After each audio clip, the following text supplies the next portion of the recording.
पर आरोप लगाते हैं, लेकिन सच ये है कि यही लोग मुसलमान करते हैं। अगर ये मुसलमानों के सही मायने में हितैषी होते तो अधिकांश परिवार मेरे मुस्लिम भाई बहन शिक्षा में पीछे न रहते, रोजगार में पीछे न रहते, मुसीबत की जिंदगी जीने के लिए मजबूत नहीं रहते।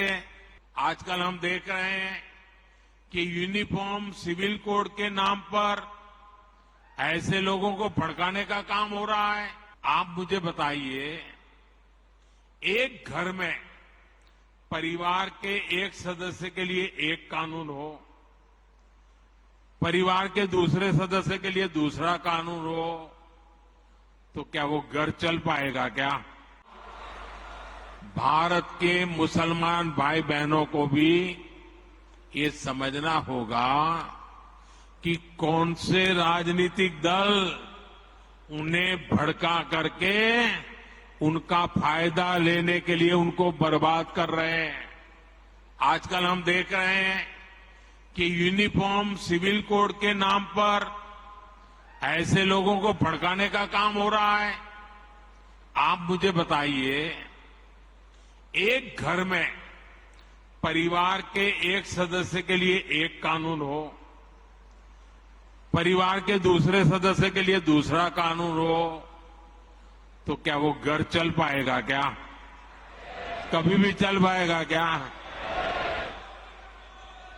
फिर ऐसी दोहरी व्यवस्था से देश कैसे चल पाएगा?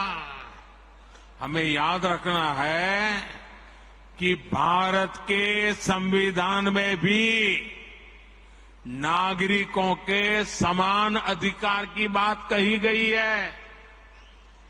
साथियों, ये लोग हम पर आरोप लगाते हैं, लेकिन सच ये है कि यही लोग मुसलमान करते हैं। अगर ये मुसलमानों के सही मायने में हितैषी होते तो अधिकांश परिवार मेरे मुस्लिम भाई बहन शिक्षा में पीछे न रहते, रोजगार में पीछे न रहते, मुसीबत की जिंदगी जीने के लिए मजबूत नहीं रहते। और सुप्रीम कोर्ट ने बार बार कहा है, सुप्रीम कोर्ट डंडा मारती है, कह रही है कॉमन सिविल कोड लाओ, लेकिन ये वोट बैंक के भूखे लोग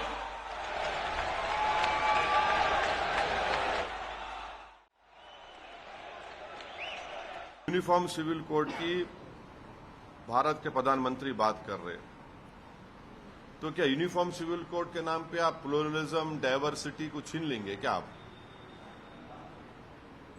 वो करना चाह रहे?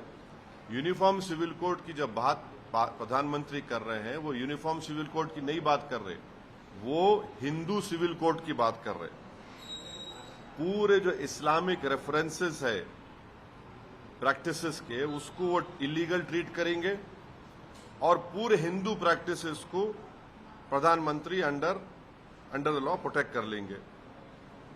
मैं प्रधानमंत्री को चैलेंज कर रहा हूं, 300 एमपी आपका ने है, आप हिंदू अनडिवाइडेड फैमिली को एबॉलिश करो पहले, नंबर 1। कर सकते क्या आप? Thirdly, fourthly, section 21A special marriage act जो है, it protects marriages and inheritance between Hindus, but the same is not extended to Muslims. Why? हाँ, आप यहां पर हिंदू भाइयों को कल्चर बोलेंगे, यहां पर इस्लामिक प्रैक्टिसेस की यूनिफॉर्मिटी यहां पे निकालना चाहेंगे आप।